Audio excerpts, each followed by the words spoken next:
बिस्मिल्लाहिर्रहमानिर्रहीम। Reduction of alkyne के topic में जो हम कैटालिटिक हाइड्रोजनेशन पढ़ रहे थे उसमें हमने 3 कैटलिस्ट पहले पढ़ लिए थे। तो जो पहला कैटलिस्ट था वो प्लाटीनियम था, फिर था प्लाडियम और फिर था रैनेनिकल। और अब नंबर 4 पे कौन सा कैटलिस्ट है? Copper chromite. ठीक है, कॉपर क्रोमाइट है। ये जो कॉपर क्रोमाइट है ना, ये एक कैटालिटिक मेथड से डेवलप हुआ। ठीक है, कैटालिटिक मेथड से डेवलप हुआ और इसमें सेबेटियर और सैंड्रिन्स रिएक्शन से इसमें मेटल का इस्तेमाल करके हमने इसे एक स्पेसिफिक टेम्परेचर और कंडीशन पर रख के ये कैटलिस्ट बनाया। ठीक है, अच्छा, जो सेबेटियर और सैंड्रिन्स रिएक्शन इस मेथड से हमने ये बनाया ना, तो ये एक रिएक्शन होता है। ये सेबेटियर और सैंड्रिन्स रिएक्शन जो है ना, एक प्रोसेस है, ये साइंटिस्ट के नाम पे रखा गया है। जो हमने मेटल जहाँ पे इस्तेमाल किया था वो आयरन भी हो सकता है, निकल भी हो सकता है, और क्या हो सकता है, कॉपर।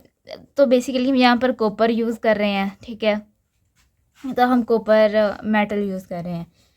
अब इस मेटल को किस कंडीशन पे रखा गया? इस मेटल को रखा गया यहाँ पे, कंडीशन इसको प्रोवाइड की कि 100 इसका टेम्परेचर रखा गया। ठीक है, टेम्परेचर यानी कि इसको टेम्परेचर प्रोवाइड किया गया 100 और 300 तक इसको एटमॉस्फेयर प्रेशर प्रोवाइड किया गया। एटमॉस्फेयर यानी हाईली इम्प्रूव्ड प्रेशर होना चाहिए यहाँ पर, highly improved pressure.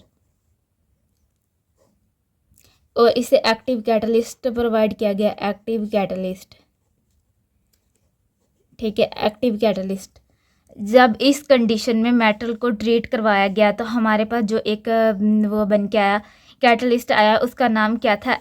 Adkins catalyst. तो इसे और क्या कहा जाता है? Copper chromite. ठीक है, कॉपर क्रोमाइट कैटलिस्ट। अब यहाँ पे क्या हुआ कि जो कॉपर क्रोमाइट था ये हमने कैटलिस्ट ऑब्टेन कर लिया। अब ये जो कॉपर क्रोमाइट है ना, अब इसको ये कैसे बनाया जाता है वो देख लेते हैं। कॉपर क्रोमाइट का जो यहाँ पे कॉपर क्रोमाइट का जो मॉलिक्यूलर फार्मूला है वो क्या होता है? Copper oxide dot copper dichromite, यानी CuCr2 डाई क्रोमाइट O4 यानी कि tetraoxide, copper oxide copper dichromite tetraoxide. तो अब इसको कैसे फॉर्म करना है?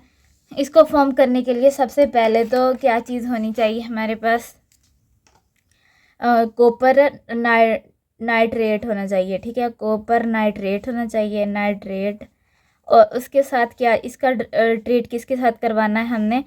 सोडियम डाइक्रोमेट के साथ, सोडियम डाइक्रोमेट के साथ। ठीक है, सोडियम डाइक्रोमेट के साथ। अच्छा, और नेक्स्ट बात कि ये क्या होता है? ये चीपर होता है। चीपर होने के बाद ये चीपर होता है और ये क्या होता है? More attractive industrially. ये चीपर होता है और इससे ज़्यादातर इंडस्ट्रीज़ में ये बहुत ज़्यादा यूज़ होता है।